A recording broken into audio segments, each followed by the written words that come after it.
And welcome back. आज हम लोग डीसी सर्किट्स एंड नेटवर्क्स के जेबी गुप्ता के क्वेश्चन सॉल्व करेंगे। और इससे पहले वाले लेक्चर में मैंने क्वेश्चन नंबर 1 to 25 सॉल्व किए था। इसमें हम 26 से लेकर 50 क्वेश्चन तक सॉल्व करेंगे। तो अगर आप चैनल पर नए हैं तो सब्सक्राइब ज़रूर करें। तो चलिए स्टार्ट करते हैं। तो क्वेश्चन नंबर 26 आपका है 3 पैरेलल ब्रांचेस, 1, 2 और 3 तीनों पैरेलल ब्रांचेस में एक सोर्स ई के थ्रू हम करंट फ्लो करा रहे हैं और उनके रेजिस्टेंस किस रेशो में है, 2:4:6। ठीक है, तो इसे हम कैसे लिख सकते हैं, इसे 2R लिख सकते हैं, इसे 4R लिख सकते हैं और इसे 6R लिख सकते हैं। तो करंट क्या होगा, तो करंट के रेशो किस तरीके से आएंगे, I1 ratio I2 ratio I3। ठीक है, I1 क्या होगा आपका, वोल्टेज डिवाइडेड बाय उसका रेजिस्टेंस जो कि होगा 2R ratio voltage divided by second resistance 4R और थर्ड वाला होगा V डिवाइडेड बाय 6R। ठीक है, अब इसे थोड़ा क्लियरली लिख लेते हैं, I1 ratio I2 ratio I3। ठीक है, V या यहाँ पर वोल्टेज दिया गया है E, तो E/2R रेशो E/4R और E/6R। तो इसमें हम सिंपली क्या करेंगे, एलसीएम लेंगे। तो एलसीएम क्या आएगा इन तीनों का, 12। तो 12 के बाद 12 जब लेंगे तो 12 को कैसे डिवाइड करता है, 6 टाइम्स रेशो 4 3 ज़ा 12 एंड 6 2 ज़ा 12। तो ये आ गए आपके रेशोज़, 3:6 3 एंड 2। तो आंसर आपका हो गया सी। ओके, अब क्वेश्चन नंबर 27 पे चलते हैं। 27 सिंपल आपका पैरेलल और सीरीज़ एडिशन है रेजिस्टेंस का। तो हर एक रेजिस्टेंस की वैल्यू क्या है, 1। तो पहले इस वाले पार्ट को देखते हैं हम। ठीक है, तो इस वाले पार्ट को क्या देखेंगे, 1 + 1 दो 1 ओम के रेजिस्टेंस आपके किस में है, पैरेलल में। तो उनका आ जाएगा वो 0.5 + 1। तो ये जो पूरा सर्कल किया गया है इसका टोटल रेजिस्टेंस आ गया 1.5। ठीक है, इसी तरीके से ऐसे कितने सेट हैं, ऐसे 4 सेट हैं। ठीक है, एक सेट जिसको मैंने सर्कल किया है, दूसरा सेट, तीसरा सेट और चौथा सेट। ठीक है, अब 4 सेट आपके पास मिल गए।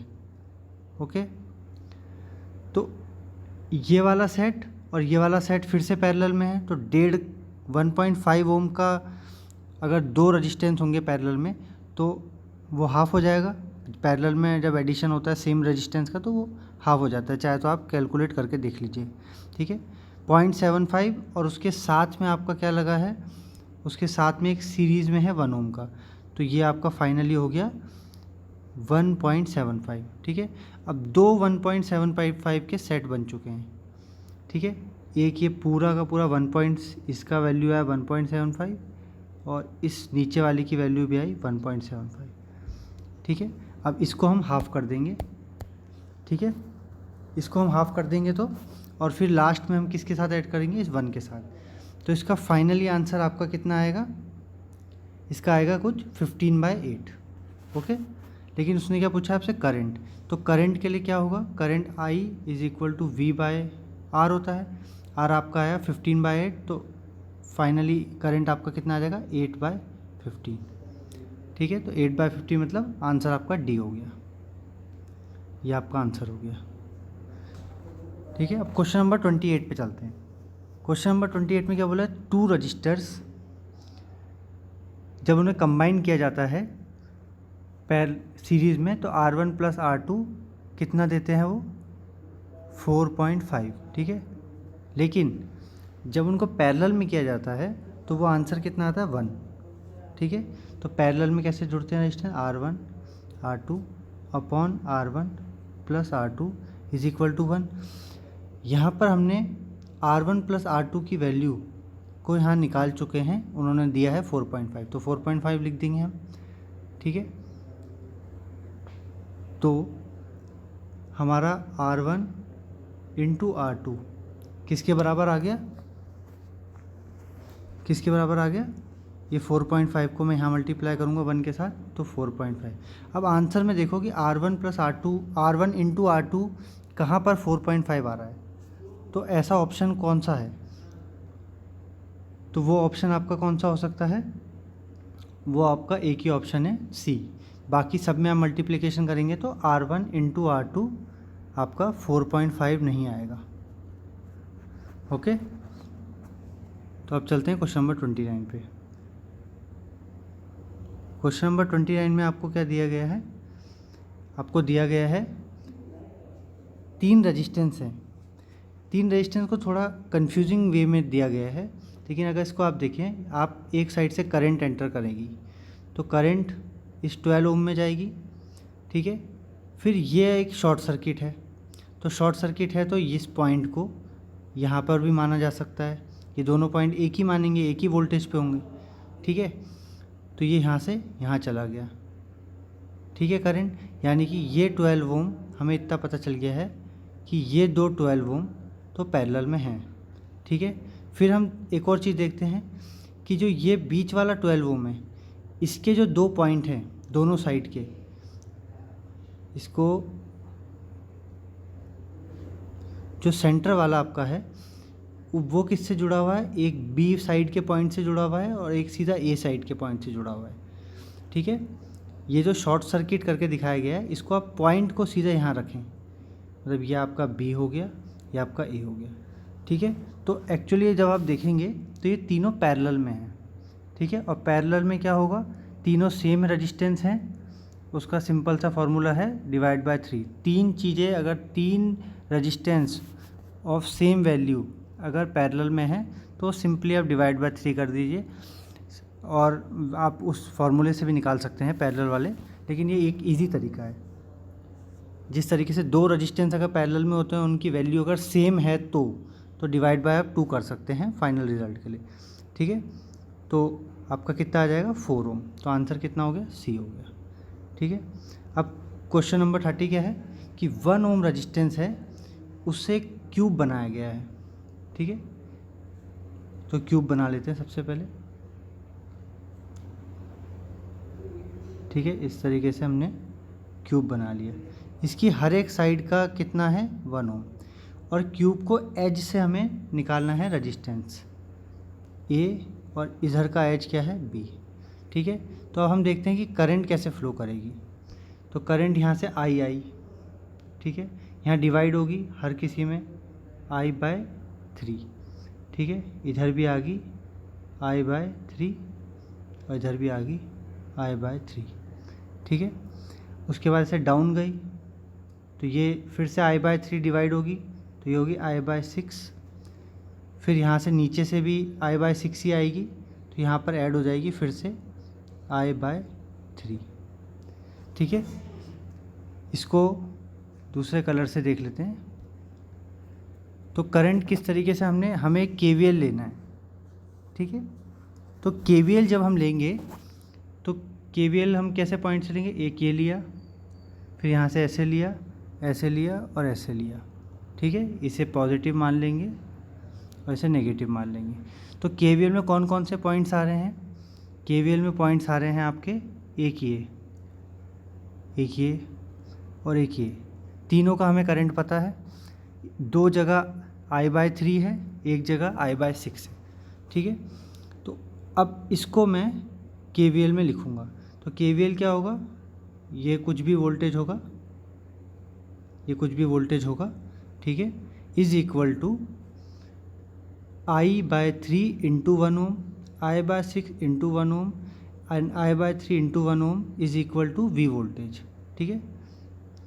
तो V voltage is equal to current into resistance जो कि 1 है, करंट इंटू रजिस्टेंस वो 1 है उसकी वैल्यू, और करंट इंटू रजिस्टेंस।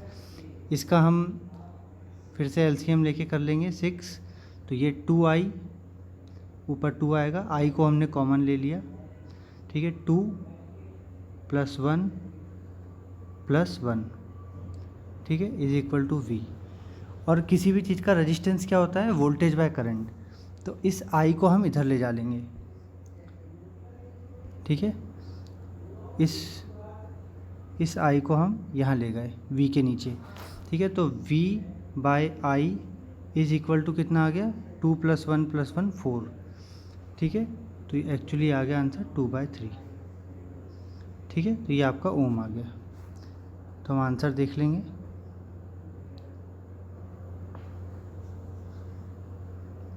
सॉरी, उसमें आपका लास्ट वाला 2 था, तो 2 + 2 + 1 = 5, तो 5/6 आपका आंसर आया। तो क्वेश्चन नंबर 30 का आंसर ए हो गया, ठीक है, 5/6, ठीक है। अब क्वेश्चन नंबर 31 में वो बोल रहा है कि अगर R3 रेजिस्टेंस जो है, R3 रेजिस्टेंस को ओपन कर देंगे तो वोल्टेज कितना, वोल्ट मीटर कितना रीड करेगा। अगर R3 को हम ओपन कर देंगे तो इस सर्किट में करंट फ्लो नहीं करेगा, क्योंकि वो ओपन सर्किट हो जाएगा। वोल्ट मीटर के थ्रू तो कर नहीं सकता है, क्योंकि वो एक आइडियल वोल्ट मीटर का रेजिस्टेंस इनफाइनाइट होता है, मतलब एक वोल्ट मीटर ओपन सर्किट ही होता है। तो अगर वोल्ट मीटर तो ओपन सर्किट है और R3 आपने वहाँ से हटा दिया, तो आपका क्या बचेगा, एक ओपन सर्किट बचेगा इस पॉइंट पे। तो ओपन सर्किट बचेगा तो आपका वोल्टेज पूरा का पूरा वहीं पर शो हो जाएगा। तो वोल्ट मीटर कितना रीड करेगा, 250 ही रीड करेगा, ठीक है। तो आंसर आपका डी हो गया, ओके। फिर क्वेश्चन नंबर 32 में क्या बोला है कि how many 500 ohm resistance connected so as to give an effective resistance of 750, ठीक है। तो ये कैसे मिल सकता है, अगर मुझे इस तरीके का कुछ मिल जाए, ये थोड़ा हिट एंड ट्रायल आपको करना पड़ेगा। 2 500 ओम के अगर पैरेलल में लगा दूं और एक 500 ओम का सीरीज़ में लगा दूं, तो 500 दोनों सेम वैल्यू है और पैरेलल में है, तो क्या आ जाएगा आपका आंसर 250 + 500, तो ये आपका 750 आ गया। तो इसके लिए आंसर क्या होगा, two resistor of 500 each in parallel and in series with another resistor, okay. फिर क्वेश्चन नंबर 33 कि which of the following does not use heating effect in electric current. तो इनमें से कौन सा यूज़ नहीं करता है, एक वैक्यूम क्लीनर है जो हीटिंग इफेक्ट का इस्तेमाल नहीं करता है, ठीक है। तो वैक्यूम क्लीनर, ओके। और अब क्वेश्चन नंबर 34 पे, तो 34 आपका क्या कह रहा है कि which of the following is not equivalent to watt. तो वॉट मतलब इज इक्वल टू पावर होता है, ठीक है। वॉट किसकी यूनिट है, पावर की, और पावर हमें क्या पता है, वो होता है I² R या V/I। तो उसी हिसाब से उसकी यूनिट बनती है। तो I मतलब एम्पियर, तो एम्पियर स्क्वायर इंटू रजिस्टेंस मतलब ओम, तो B वाला तो सही है, ठीक है। वो वोल्ट इंटू एम्पियर भी सही है, लेकिन एम्पियर अपॉन वोल्ट गलत है, ठीक है। तो ये जो C है ये गलत है, क्योंकि उसकी यूनिट कभी भी I/V is never equal to power. तो इसी की यूनिट ऐसे बनेगी एम्पियर अपॉन वोल्ट, ठीक है। फिर क्वेश्चन नंबर 35 में उसने बोला है कि which of the following relation is not correct. तो पावर का फॉर्मूला क्या होता है, V/I, यानी कि B सही है। पावर का फॉर्मूला क्या होता है, V²/R भी कह सकते हैं, तो ये भी सही है, ठीक है। R को इधर ले जाएंगे तो अंडर रूट हो जाएगा, ठीक है। ये पहला वाला गलत है, क्यों, क्योंकि पावर का फॉर्मूला हमें क्या पता है, power is equal to V²/R, ना कि V/R², ठीक है। तो ए गलत है इसमें। फिर क्वेश्चन नंबर 36 में बोला है कि अगर आपके पास एक सर्किट है, ठीक है, और उसकी आप वैल्यू, पहले रेजिस्टेंस R था, ठीक है, और मान लो 10 वोल्ट का सर्किट है, तो दोनों में इक्वली डिवाइड होगा रेजिस्टेंस में वोल्टेज, तो इधर भी 5 वोल्ट आएगा, इधर भी 5 वोल्ट आएगा, ठीक है। लेकिन अगर दोनों की वैल्यू डबल कर दी जाए 2R और 2R, तो क्या वोल्टेज अलग आएगा। तो ऐसे केस में आप दोबारा वोल्टेज डिवाइडर लगाएंगे तो भी यहाँ पर 5 वोल्ट ही आएगा, तो भी यहाँ पर 5 वोल्ट ही आएगा, ठीक है। तो रजिस्टेंस की वैल्यू डबल करने से आपका वोल्टेज चेंज नहीं होता है रजिस्टेंस के अक्रॉस, अगर सारे के सारे रजिस्टेंस चेंज कर दिए तो। ठीक है, 3 resistance each are connected to form a triangle. ठीक है, तो सबसे पहले ट्राइंगल बना लेते हैं ये इस तरीके से। ठीक है, और उसके किसी भी 2 पॉइंट पर आपको क्या निकालना है इक्विवेलेंट रजिस्टेंस, एक आर टोटल निकालना है। ठीक है, तो हर एक रजिस्टेंस की वैल्यू कितनी है, आर आर आर। ठीक है, तो 2 आर हैं, तो आर आर 2 आर, और 2 आर ये पूरा का पूरा 2 आर हो गया, और 2 आर किसके साथ पैरेलल है, आर के साथ, तो इसको आप पैरेलल के फॉर्मूले से कर सकते हैं, divided by R plus 2 R, यानी कि 3 आर, तो 2/3 इसका आंसर होगा। ठीक है, तो आंसर क्या हो गया आपका, डी। ओके, फिर क्वेश्चन नंबर 38। क्वेश्चन नंबर 38 में बोला गया है कि एक आपके पास सर्किट है। ओके, उस सर्किट में करंट दी हुई है एक जगह की, जो कि है 2 एम्पियर। ठीक है, 2 एम्पियर आपकी करंट है। तो अब अगर आपसे बोला गया है कि इस रेजिस्टेंस की वैल्यू निकालो।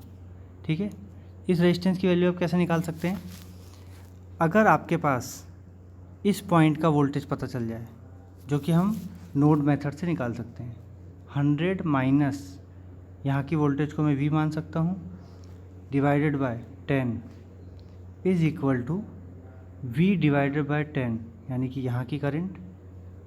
ठीक है, और यहाँ की करंट हमें दी हुई है 2 एम्पियर। ठीक है, इसको आप सॉल्व करेंगे तो V की वैल्यू कितनी आएगी, V की वैल्यू आएगी 40। ठीक है, और 40 अगर मुझे यहाँ की वोल्टेज पता चल गई तो मैं, और करंट मुझे पता ही है, इस आर्म का, इस ब्रांच का करंट पता है, तो रजिस्टेंस निकाल सकता हूँ V/I करके। ठीक है, तो वो आपका आ जाएगा आंसर B। ठीक है, B आपका आंसर आ जाएगा। ठीक है, इसी तरीके पे एक और क्वेश्चन हमारा कौन सा है, 39, सेम मेथड पर है। उसमें बस यहाँ का रेजिस्टेंस दिया हुआ है और उस रेजिस्टेंस की वैल्यू निकालनी है।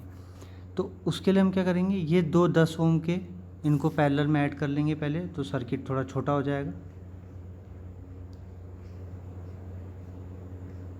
ठीक है, तो ये आपका हो जाएगा 5 ओम। ठीक है, इन दोनों को पैरेलल कर लेंगे तो ये आपका आर हो गया, ये आपका 4 एम्पियर करंट, 8 एम्पियर करंट है। ठीक है, और आपका वोल्टेज कितना दिया है, 100। तो यहाँ पर अगर आप सिंपल KVL भी लगाएंगे तो आपका आंसर आ जाएगा। ठीक है, तो 5 ओम के अक्रॉस कितनी वोल्टेज है, 5 × 8 40, तो यानी कि ये जो रजिस्टेंस है इसके अक्रॉस कितनी बची, 100 माइनस इस पॉइंट पर 40 है, तो कितनी वोल्टेज बची, 60। ठीक है, 60 वोल्ट बचा R ओम के अक्रॉस वोल्टेज। ठीक है, और करंट मुझे पता ही है, तो V/I इज इक्वल टू हमारा आ गया रजिस्टेंस। ठीक है, तो ये आपका कितना आएगा, अप्रॉक्सीमेटली 7.5। ठीक है, तो 39 का आंसर क्या हो गया आपका, C, 7.5 ओम। फिर क्वेश्चन नंबर 40। क्वेश्चन नंबर 40 में आपको ये पूछा गया है कि रेजिस्टेंस की वैल्यू क्या है अगर वोल्ट मीटर, जो कि यहाँ पर लगा है, 600 ओम के अक्रॉस लगा है, वो वोल्ट मीटर में 5 वोल्ट दिखा रहा है। ठीक है, और उस वोल्ट मीटर का अपना रेजिस्टेंस भी है, तो यानी कि आपका टोटल सर्किट कैसा बनेगा, कुछ इस तरीके का बनेगा, 600 ओम, ये R, ये आपका R हो गया, और इस 600 ओम के अक्रॉस ये वोल्ट मीटर का खुद का भी रेजिस्टेंस है, जो कितना है, 1200। ठीक है, ये आपका 600। तो ये दोनों आप पैरेलल कर लेंगे, तो पैरेलल करेंगे ये R। ठीक है, इनको पैरेलल करेंगे तो कितना आएगा, इन दोनों का पैरेलल करेंगे तो कुछ 400 आ जाएगा, और आपका रेजिस्टेंस कितना होगा, 35। तो अब मुझे पता है कि 400 ओम के अक्रॉस वोल्टेज कितना है, 5, तो मैं वोल्टेज डिवाइडर रूल लगा सकता हूँ। ठीक है, तो वोल्टेज डिवाइडर रूल कैसे लगाऊंगा, 400 ओम के अक्रॉस, तो 400 divided by total resistance 400 plus R. ठीक है, ये हमारा सर्किट बन चुका था। ये आपका 400 था, ये आपका आर था। टोटल वोल्टेज था 35 और इसके अक्रॉस कितना था, इसके अक्रॉस 5 था। ठीक है, इनटू टोटल वोल्टेज यानी 35 इज इक्वल टू 5। इसको जब सॉल्व करेंगे तो आर की वैल्यू आपकी आ जाएगी 2400 या 2.4 के। ठीक है, तो इसका आंसर आपका क्या हो गया, बी। ठीक है, अब क्वेश्चन नंबर 41 जो है वो एक्चुअली आपका डेल्टा टू स्टार कन्वर्जन का है, लेकिन इसमें एक प्रॉब्लम है। ठीक है, तो इसको अभी हम स्किप कर रहे हैं। इस क्वेश्चन में थोड़ी सी प्रॉब्लम है। ठीक है, ये हो सकता है गलत हो। क्वेश्चन नंबर 42, तो क्वेश्चन नंबर 42 जब हम करेंगे तो इसमें व्हीट स्टोन ब्रिज एक कंसेप्ट है। वो आपका क्या कहता है कि अगर इस तरीके का आपका अरेंजमेंट है रेजिस्टेंस का और यहाँ से आपने वोल्टेज इन एक्साइटेशन दे रखा है। ठीक है, तो अगर ये R1 और R2 का रेशो R3 और R4 रेशो के बराबर है तो आपका क्या होगा, आपका बीच वाले आर्म में, इस आर्म में कोई करंट नहीं फ्लो होगा। ठीक है, तो इसमें अगर कोई करंट फ्लो नहीं होगा, वो कब कंडीशन है, जब R1 अपॉन R2 बराबर होगा R3 अपॉन R4 के। ठीक है, तो अब इस क्वेश्चन पर चलते हैं। इसमें हम देखते हैं कि यहाँ पर 2 है, यहाँ पर 2 है, यहाँ पर 3 है, यहाँ पर 3 है। ठीक है, तो इसका रेशो भी 1 आएगा और 3/3 भी 1 आएगा। ठीक है, तो बीच वाले आर्म में कोई करंट फ्लो नहीं होगा। फिर इसको छोड़ देते हैं। ठीक है, अब नीचे वाला आर्म देखते हैं। 3/3 डिवाइडेड बाय, इसका रेशो भी 1 आएगा और 6/6 का रेशो भी 1 आएगा, यानी कि इस वाले आर्म में भी कोई करंट फ्लो नहीं होगा। तो एक्चुअली ये बहुत इजी सा क्वेश्चन हो जाता है। इसमें आपका ये एक आर्म है, ये एक आर्म है, करंट कहाँ से फ्लो करेगा, एक यहाँ से करेगा, एक यहाँ से करेगा और एक यहाँ से करेगा। ठीक है, तो इसको हम सिंप्लीफाई कर लेते हैं। ठीक है, सिंप्लीफाई कैसे करेंगे, 2 + 2, तो एक ऊपर का रेजिस्टेंस हो गया 4, उसके नीचे 3 + 3 हो गया 6, उसके हो गया 6 + 6 12। ठीक है, तीनों पैरेलल में आ गए। इन तीनों पैरेलल का आप रेजिस्टेंस निकाल लेंगे। ठीक है, ठीक है, वो रेजिस्टेंस आपका कितना आएगा, ये निकाल लेते हैं। 4 × 6, पहले तो 6 और 12 का निकालेंगे आप, तो वो आपका 4 आएगा और 4 और 4 का 2 आएगा। ठीक है, तो 6 divided by 2 is equal to 3 ampere. ठीक है, तो आपका सी आंसर हो जाएगा। ओके, फिर उसके क्वेश्चन नंबर हम चलते हैं 43 पे। तो when an electric current flow through a conductor its temperature rises, this is because, तो ऐसा क्यों होता है टेम्परेचर राइज होने का, तो ये मैंने पिछले लेक्चर में भी डिस्कस किया था कि जब एक कंडक्टर होता है तो उसमें एटम्स होते हैं। ठीक है, तो वो जो एटम्स होते हैं पॉजिटिव आयंस होते हैं, तो जब इलेक्ट्रॉन आपका फ्लो करता है तो वो इनसे टकराता हुआ चलता है। ठीक है, तो इस कोलिजन की वजह से आपका हीटिंग इफेक्ट होता है। तो यहाँ पे ऑप्शन देख लेते हैं, collision between conductor electron and atom. ठीक है, तो इसका आंसर आपका सी हो गया। ठीक है, तो इस वीडियो में क्वेश्चन नंबर 43 तक ही करेंगे। ठीक है, तो नेक्स्ट वीडियो में मैं क्वेश्चन नंबर 44 से आगे कराऊंगा। ठीक है, तो देखने के लिए बहुत बहुत धन्यवाद। Thank you very much.